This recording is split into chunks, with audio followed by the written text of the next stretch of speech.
Negotiation. It's something we all do every day, whether we realize it or not. You negotiate when you ask for a raise, close a business deal, buy a car, or even decide where to go for dinner with your family. But here's the problem. Most people approach negotiation the wrong way. They think it's about being aggressive, about demanding what you want, about wearing the other person down until they give in. But what if I told you the most effective negotiators don't use force? Instead, they use tactical empathy, psychology, and strategic communication to guide conversations to their advantage. Chris Voss was an FBI hostage negotiator, responsible for handling some of the most high-stakes situations in the world. When lives were on the line, he had to convince kidnappers, criminals, and terrorists to surrender, without ever splitting the difference. His approach wasn't based on manipulation or brute force. It was built on understanding human nature, how people think, how they react under pressure, and what truly drives their decisions. And here's the exciting part. These same techniques work outside of hostage situations, too. Whether you're negotiating a salary, landing a business deal, resolving conflicts, or just trying to be more persuasive in daily life, the skills in never split the difference can help you get what you want, while making the other person feel like they've won, too. By the end of this audiobook, you'll have a practical negotiation playbook that you can use in any situation, whether it's business, personal life, or high-stakes decision-making. The golden rule of negotiation. But before we dive in, let's establish one core principle: never split the difference. Most people think compromise is the key to a good negotiation. If two people want different things, they assume the fairest solution is to meet in the middle. But Chris Voss argues that this is a weak strategy. Why? Because splitting the difference often leaves both sides dissatisfied. Imagine negotiating the price of a car. You want to pay $20,000. The dealer wants $30,000. If you agree on $25,000, neither of you truly wins. You both leave feeling like you lost something. Voss teaches us that instead of meeting in the middle, we should use psychological leverage to guide the other person toward the outcome we want, while making them feel like it was their decision all along. That's real negotiation power. Now hit the subscribe button and let's begin. Part 1. The power of tactical empathy. Most people think negotiation is about persuasion, using logic, facts, and arguments to convince the other person to agree. But the truth is, people don't make decisions purely based on logic. They make decisions based on emotion. That's where tactical empathy comes in. It's the secret weapon that separates great negotiators from average ones. And it's not about manipulation. It's about genuinely understanding and acknowledging the other person's emotions, fears, and motivations. When people feel heard, they become more open to working with you. What is tactical empathy? Tactical empathy isn't about agreeing with the other person. It's about showing them that you understand their perspective. When people feel understood, they're more likely to trust you, listen to you, and ultimately be persuaded by you. Chris Voss learned this lesson during his time as an FBI negotiator. Imagine trying to convince a kidnapper to release a hostage. You can't just say, "Come on, let them go." You have to step into their world, understand their fears, their motivations, and their emotions. That's tactical empathy.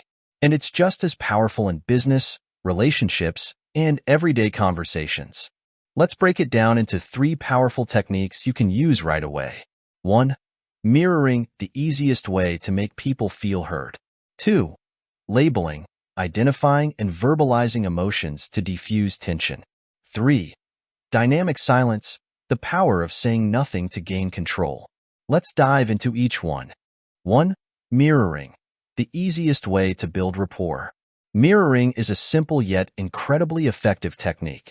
It involves repeating the last few words the other person just said, but in a questioning tone. This makes them feel understood and encourages them to keep talking. For example, if someone says, "This project is taking longer than expected," you respond with, "Taking longer than expected?" Just by repeating their words back to them, you signal that you're listening. It also encourages them to explain further, giving you more information to work with. Why does this work?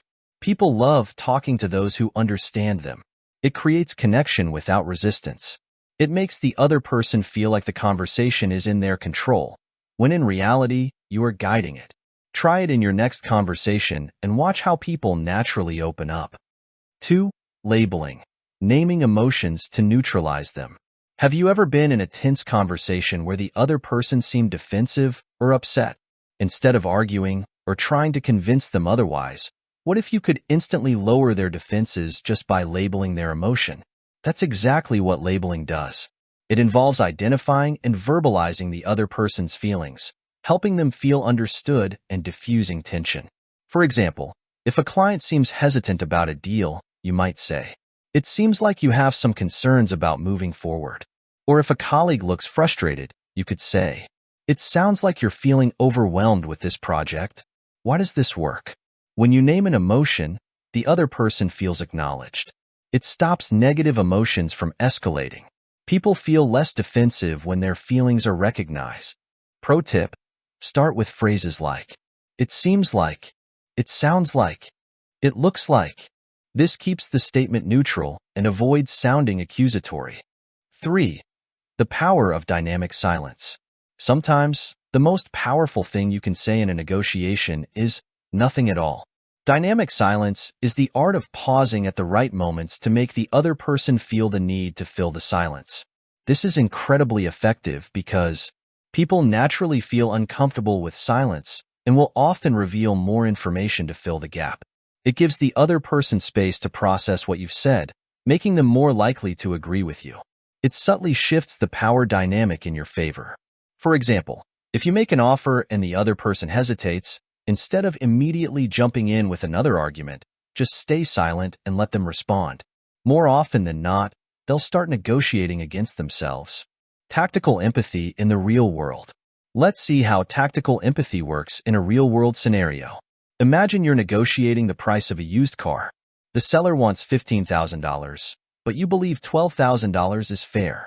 Instead of arguing, you use tactical empathy. 1. Label their concern. It sounds like you really value this car and believe it's worth the full price. 2. Mirror their words. Worth the full price? 3. Stay silent. Let them explain why they think it's worth that much. They may even start justifying reasons to lower the price. By using these techniques, you're guiding the conversation without being confrontational. Key takeaways from tactical empathy. By mastering tactical empathy, you can 1. Build rapport faster than ever. 2. Defuse tension in difficult conversations. 3. Gain critical information that strengthens your position. And the best part? These skills don't just work in negotiations. They work in everyday life. Whether you're talking to a boss, a client, or even a family member, these techniques will help you connect with people, understand their emotions, and create win-win outcomes. Part 2. Mastering the art of no. What if I told you that the most powerful word in negotiation isn't yes, it's no? Most people think that getting the other person to say yes means they've won the negotiation. But here's the truth. Many people say yes just to end a conversation, to be polite, or because they feel pressured. A weak yes doesn't mean real commitment. Chris Voss teaches us that no isn't the end of a conversation. It's the beginning of a real negotiation. Let's think about this for a moment. When someone says yes too quickly, it often means they haven't fully processed the decision. They might feel hesitant, uncertain, or even manipulated. But when someone says no, it means they feel in control. It creates a psychological shift where they're no longer on the defensive. Voss explains that getting to no actually helps the negotiation in 3 ways. 1. It makes people feel safe. Saying no gives them a sense of control, lowering their resistance to the conversation. 2. It clarifies real objections. Once they say no, you can dig deeper to understand what's really holding them back. 3. It resets the conversation. It moves the discussion from pressure to problem solving. How to use no to your advantage. Instead of pushing for yes, you can guide the other person toward no, and then use it to uncover what they really want. Here are 3 powerful techniques to make this work. 1. Asking no-oriented questions. Instead of asking questions that push for yes, flip them to invite a no. For example, we question, "Do you have a few minutes to talk?" Better question, "Is now a bad time to talk?" We question, "Would you be open to this deal?" Better question, Would it be ridiculous to consider this deal? These types of questions make the other person feel safe. When they say no, they feel in control. But in reality, you've just opened the door for a deeper conversation. 2. Triggering no to get the truth. Let's say you're negotiating with a client and they seem hesitant. Instead of asking, "Are you interested in this offer?" which forces them to say yes or no, you reframe the question. Ask, "Have you given up on this deal?" This creates a powerful reaction. Most people don't want to admit they've given up on something. Instead, they'll likely say, "No, I haven't given up. I just have some concerns." Boom. Now you've uncovered their real hesitation, and you can work to address it. 3. Using no to build trust. Chris Voss shares a story from his FBI days. In a high-stakes hostage negotiation, his team was trying to get a criminal to release a hostage. Instead of saying, "Can you release them?" which would push for a pressured yes, they asked, "Would you be opposed to letting them go?" The captor said, "No, I wouldn't be opposed to that." By allowing the captor to say no, they created the illusion of control. This small shift changed the entire conversation and led to a peaceful resolution. Real-life applications of no. How can you apply this in your own life? Here are a few ways.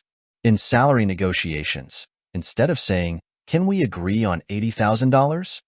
Say, "Would it be unreasonable to ask for $80,000? In sales, instead of asking, "Are you interested in buying today?" say, "Would you be against making this investment today?" In everyday decisions, instead of saying, "Do you agree with me?" say, "Is there anything you disagree with here?" These small changes take the pressure off the other person and make them more likely to engage with you in a real discussion. Key takeaways from no. 1. A quick yes doesn't mean real commitment. 2. No makes people feel safe and in control. 3. You can use no-oriented questions to guide the conversation. 4. Triggering no helps uncover the other person's true objections. Great negotiators don't fear no. They welcome it. Because once you get past no, that's when the real negotiation begins. Part 3. Controlling the negotiation with time and fairness. Negotiation isn't just about what you say. It's also about when you say it and how you frame it. Time, fairness, and psychological anchoring are powerful tools that can shift any conversation in your favor. Chris Voss calls these invisible forces because they affect every negotiation, even when people don't realize it. By controlling time, leveraging the perception of fairness, and using anchoring strategies, you can guide negotiations without the other person even knowing they're being led. The power of time in negotiation. Time is one of the most underrated tools in negotiation. Most people rush to close a deal, fearing that if they wait too long, they'll lose their opportunity. But great negotiators know that time is actually their greatest ally. Here's why. 1. Deadlines create pressure. When people feel like time is running out, they become more willing to compromise. 2. Silence forces the other side to react. When you don't rush to fill a gap, the other person will often start negotiating against themselves. 3. Patience shifts the power dynamic. The person who is more comfortable waiting usually ends up with the better deal. Chris Voss saw this play out in hostage negotiations, where criminals would try to set artificial deadlines. "If you don't meet our demands in 30 minutes, we'll take action." Instead of panicking, the FBI would slow things down, asking questions, staying calm, and letting the pressure work against the captors instead of against them. How to use time to your advantage. How can you use time in real-world negotiations? 1. Pause before responding. When someone makes an offer, take a moment before answering. Silence creates discomfort, and they may start adjusting their offer on their own. 2. Set flexible deadlines. If you're buying something, act like you're in no rush. This makes the other person worry they'll lose you as a buyer. 3. Use deadlines to create urgency. If you're selling, give a deadline to encourage action. This deal is only available until Friday. This makes people feel like they need to act fast. The perception of fairness in negotiation. Fairness is one of the most powerful psychological triggers in negotiation. People will go to great lengths to avoid feeling like they're being taken advantage of. Even if a deal is logical, if it feels unfair, people will resist it. Chris Voss explains that the key isn't just to be fair. It's to make sure the other person perceives the deal as fair. And sometimes that means explicitly calling it out. For example, I want to make sure this feels fair for you. Does it? My goal here is to create a fair solution for both of us. These small phrases reassure the other person and reduce resistance. How to use fairness to win negotiations. Here's how you can use fairness to your advantage. 1. Call out fairness early. If you anticipate objections, address them up front. I want to make sure you feel like this deal is fair. 2. Reframe their perception. If someone says, "This doesn't seem fair," ask them, "What would make it feel fair to you?" This puts the responsibility back on them. 3. Use fairness strategically. If someone is being unreasonable, you can turn fairness against them. Do you really feel that's a fair offer? This forces them to justify their position. Anchoring. The secret to framing any deal. Anchoring is one of the most powerful psychological tools in negotiation. It's the idea that the first number mentioned in a discussion sets the frame for everything that follows.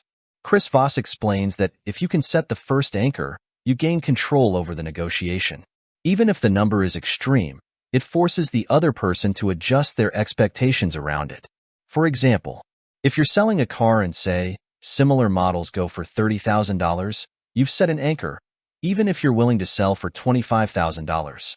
If you're negotiating salary and ask for $100,000, the employer is now thinking in that range, even if they plan to offer $80,000. How to use anchoring to your advantage. Here's how to use anchoring effectively. 1. Be the first to set the anchor. In most cases, it's better to throw out the first number because it frames the entire discussion. 2. Make your anchor seem reasonable. If you set an extreme number, back it up with logic. Based on industry standards and market rates, $100,000 is a fair request. 3. Use precise numbers. Research shows that specific numbers, e.g., $97,450 instead of $100,000, seem more credible and less negotiable. Real-life example. Using time, fairness, and anchoring together. Imagine you're negotiating a freelance contract. The client asks, "What's your rate?" Instead of saying a number immediately, you pause. Silence makes them a little uncomfortable. They might even suggest a number first. If they don't, you anchor high. Most professionals in my field charge between $10,000 and $15,000 for this kind of project. Now, let's say they push back and say, "That seems high." Instead of arguing, you use fairness. I want to make sure this feels fair for you. What price would you feel comfortable with? By using these three tools, time, fairness, and anchoring, you've guided the negotiation in your favor while making the other person feel like they had control. Key takeaways from this section. Here's what we've learned about controlling a negotiation. 1. Time creates pressure. Use it to your advantage. 2. Fairness matters more than logic. Frame your deal in a way that feels fair. 3. Anchoring sets the foundation for every offer. Be the one to establish the first number. By mastering these three principles, you can take control of any negotiation without the other person even realizing it. Part 4. Creating the illusion of control. One of the most powerful lessons from Never Split the Difference is that the best negotiators don't force people to agree with them. Instead, they make the other person feel like they are in control, even when, in reality, they're being guided toward a specific outcome.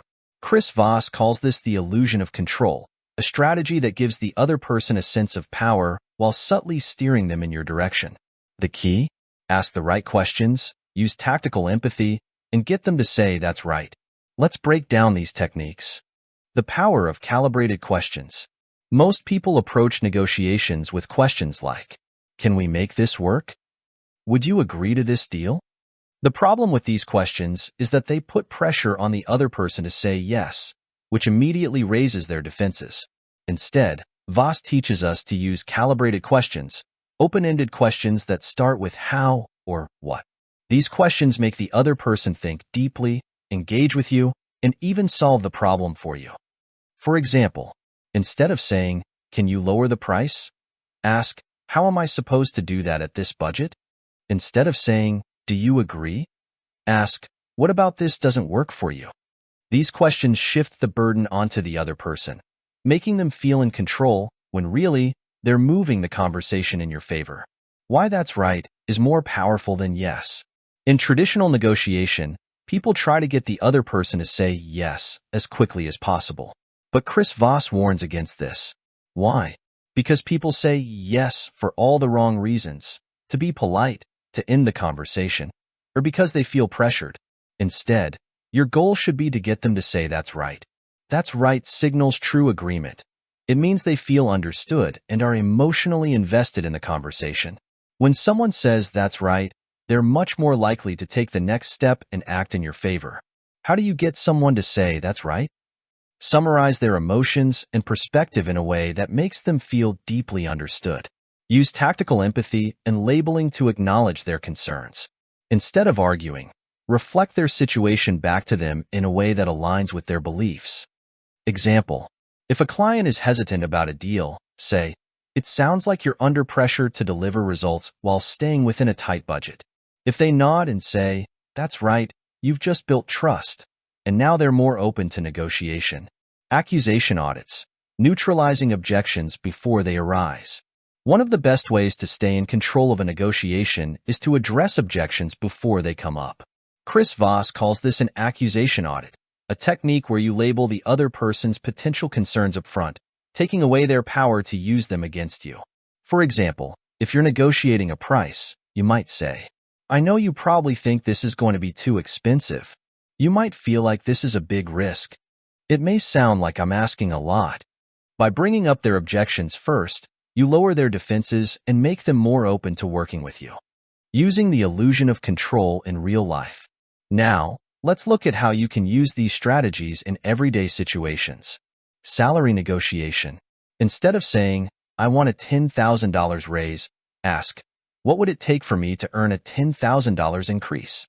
This forces your employer to outline the steps, giving you leverage and keeping the conversation open.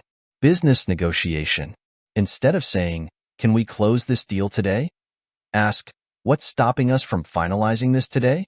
This shifts the conversation from if they'll close the deal to what needs to happen to make it work. Resolving conflicts. If a partner or colleague is frustrated, instead of saying, "I don't see the problem," say, "It seems like you're feeling unheard. What's the biggest frustration right now?" This makes them feel validated and more willing to find a solution. Key takeaways from the illusion of control. Here's what we've learned about making the other person feel in control. 1. Use calibrated questions that start with how or what to guide the conversation. 2. Get them to say that's right. It's more powerful than yes. 3. Use accusation audits to neutralize objections before they arise. By mastering these techniques, you'll be able to steer any negotiation in your favor without the other person even realizing it. Part 5. Applying negotiation to everyday life. You don't have to be an FBI hostage negotiator to use these skills. Whether you're asking for a raise, buying a car, closing a business deal, or even handling a disagreement with a friend, negotiation is everywhere. The good news? The same principles that work in high-stakes situations can work in everyday life. In this section, we'll explore real-world scenarios where you can apply these techniques immediately and get better results. Negotiating a salary increase. One of the most important negotiations in your life is your salary. But most people make critical mistakes, like accepting the first offer, failing to prepare, or using weak language like, "I was hoping for more." Here's how you can use Chris Voss's tactics to get the raise you deserve. Step 1. Set the stage with an accusation audit. Before making your request, acknowledge the company's concerns up front. Example: "I know budgets are tight, and I know you're balancing a lot of priorities right now." Step 2. Use a calibrated question. Instead of saying, "Can I get a raise?" ask, "What would it take for me to earn a $10,000 increase?" This shifts the discussion from if you get a raise to how you get there. Step 3. Anchor the number. If your employer asks for your salary expectations, set the anchor high. Based on my performance and industry standards, I was looking at something in the $90,000 to $100,000 range. By anchoring high, you increase the chances of getting the number you actually want. Step 4. Leverage the power of silence. Once you make your request, pause and wait. Let the other person fill the silence. It often leads to them negotiating against themselves. Negotiating a better deal on a car or house. Buying a car or a house is one of the biggest financial decisions you'll ever make. And most people pay more than they should because they don't know how to negotiate. Here's how to use FBI negotiation tactics to get the best deal. Step 1. Use the "how am I supposed to do that?" strategy. When the seller quotes a price, don't react emotionally. Instead, ask calmly, "How am I supposed to do that at this price?" This puts the pressure on them to justify the number and often leads to price reductions. Step 2. Mirror their justifications. If they say, "This is the lowest price we can offer," repeat, "The lowest price you can offer?" This makes them rethink their position and often leads to further flexibility. Step 3. Use time to your advantage. If they aren't budging, pause and remain silent. Or say, "It seems like we're far apart on price. Maybe this isn't the right fit." The fear of losing a sale often makes them come back with a better offer. Handling difficult conversations with tactical empathy. Negotiation isn't just about money. It's also about resolving conflicts and strengthening relationships. Have you ever been in an argument where the other person refuses to listen? That's because people want to feel heard before they're willing to consider another perspective. Here's how you can use tactical empathy to turn conflicts into solutions. Step 1. Label their emotions. Instead of arguing, acknowledge their feelings. "It sounds like you're frustrated by this situation. It seems like you feel unappreciated." This lowers their defenses and makes them more open to listening. Step 2. Ask open-ended questions. Instead of saying, "You're being unreasonable," ask, "What's making this so important to you? How can we find a solution that works for both of us?" Step 3. Get to "that's right." Once they feel heard, summarize their concerns. "So what you're saying is, you feel like you're carrying most of the workload, and it's not fair." If they say "that's right," you've gained trust, and now they're ready to listen. Why splitting the difference is a weak strategy. Many people think compromise is the best way to resolve a negotiation. If one person wants $100,000 and the other wants $80,000, they settle at $90,000. Sounds fair, right? Wrong. Chris Voss calls this a weak strategy because splitting the difference means no one really wins. If you're buying a house, why settle at $250,000 when you could get it for $240,000? If you're negotiating a contract, why accept a middle ground number when you could have pushed for more? Instead of compromising, use strategic negotiation to create a win-win situation that benefits you. Use calibrated questions to explore alternatives. Anchor high to influence expectations. Use tactical empathy to make the other person feel heard. Key takeaways from everyday negotiation. By applying negotiation skills in daily life, you can 1. Earn more money in salary and business deals. 2. Get better prices on cars, homes, and big purchases. 3. Improve relationships by resolving conflicts with empathy. 4. Avoid weak compromises by creating true win-win solutions. The best part? You can start using these skills right now. Here are the core takeaways from this book. 1. Tactical empathy is the foundation of negotiation. People make decisions emotionally, not logically. Use mirroring, labeling, and silence to build trust and uncover hidden motivations. 2. No is more powerful than yes. A quick yes often means nothing. Encourage the other person to say no. It makes them feel safe and in control. Use calibrated questions like, "How am I supposed to do that?" to shift pressure onto them. 3. Control the negotiation with time, fairness, and anchoring. Patience is power. Use silence and time to your advantage. People value fairness. Frame your offer in a way that feels fair to them. Set the first anchor to establish the playing field. 4. The illusion of control is your secret weapon. Use open-ended questions that start with how or what to make the other person feel like they're in charge. Get them to say, "That's right." This creates true agreement and commitment. Use accusation audits to neutralize objections before they arise. 5. Apply these techniques to everyday life. Negotiate your salary by anchoring high and asking, "What would it take for me to earn this?" Get better deals on big purchases by using strategic silence and mirroring. Improve personal relationships by listening, labeling emotions, and focusing on solutions. These aren't just negotiation tactics, they're life skills. The more you practice them, the more natural they'll become. The key to mastering negotiation isn't just knowing these tactics, it's using them. Here's your challenge. Try mirroring in your next conversation. Repeat the last few words someone says and see how they open up. Use a calibrated question. Next time someone makes a demand, instead of saying no, ask, "How am I supposed to do that?" Practice silence. After making an offer or request, pause. Let them fill the silence. Start small, and with time, these techniques will become second nature. You'll start seeing negotiations not as battles, but as opportunities to build better outcomes for yourself and for others. If you found this audiobook helpful, please share it and subscribe for more in-depth book summaries.